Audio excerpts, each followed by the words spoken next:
Do you remember when we talked about black codes? Okay.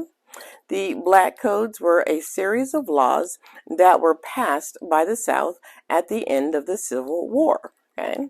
Now, what they really did was implement slavery, even though slavery had ended. Okay.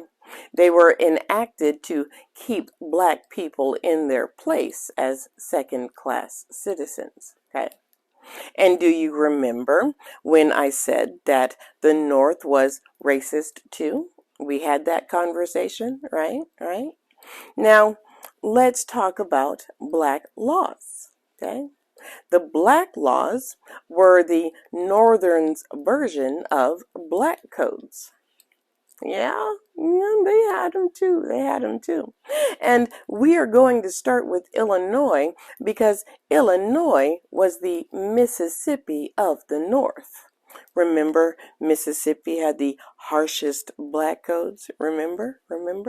Okay. Now, let's do a little background. Okay.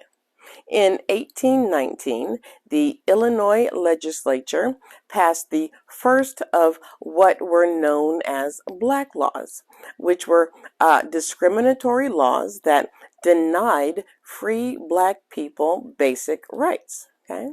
And in 1848, their laws literally said, "We don't want you coming here." Okay? They were like, "Please don't." Okay. In 1853, the black law passed in Illinois was considered the harshest of all discriminatory black laws passed by northern states before the Civil War. They banned black people from coming into the state. And they were like I said before, they were literally like, "Please don't." Okay.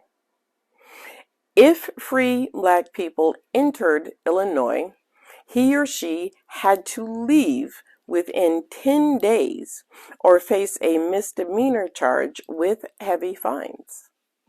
If you insisted on staying, you had to have documentation showing that you were not a slave. You had to register with local officials and pay a $1,000 bond to ensure that you would not violate any laws.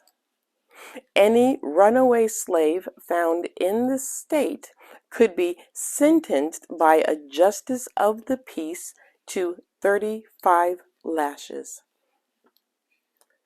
What kind of BS is that? You are running away from slavery, from oppression, from subjugation, from a horrible, harsh life, from violation, from abuse, only to be judged as a criminal, arrested and judged as a criminal, and then be sentenced by a white judge to 35 lashes. There was no compassion, no empathy, none. Yeah, I feel some kind of way. Black people could not vote, serve in the militia.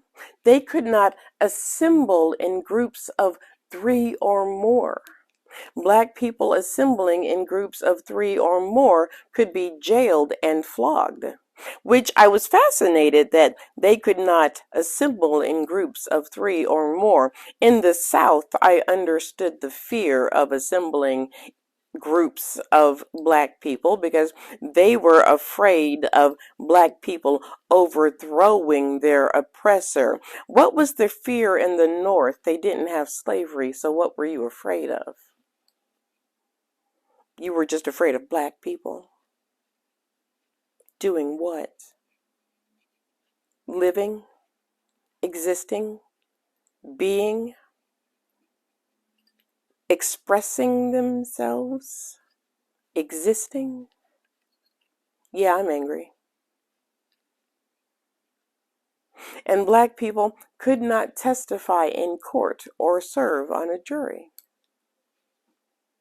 Now, the black laws were finally repealed. Can you guess what year they were repealed? Take a guess.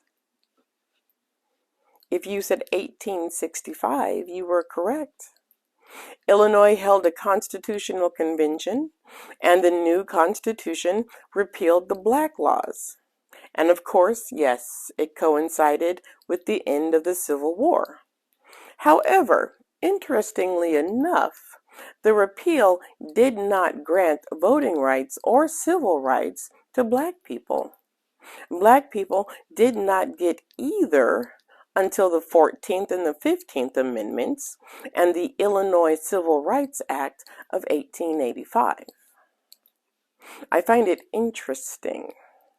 The South had, I think, a right to be afraid in their own way, although black people were not going to do to them what white people were doing to black people.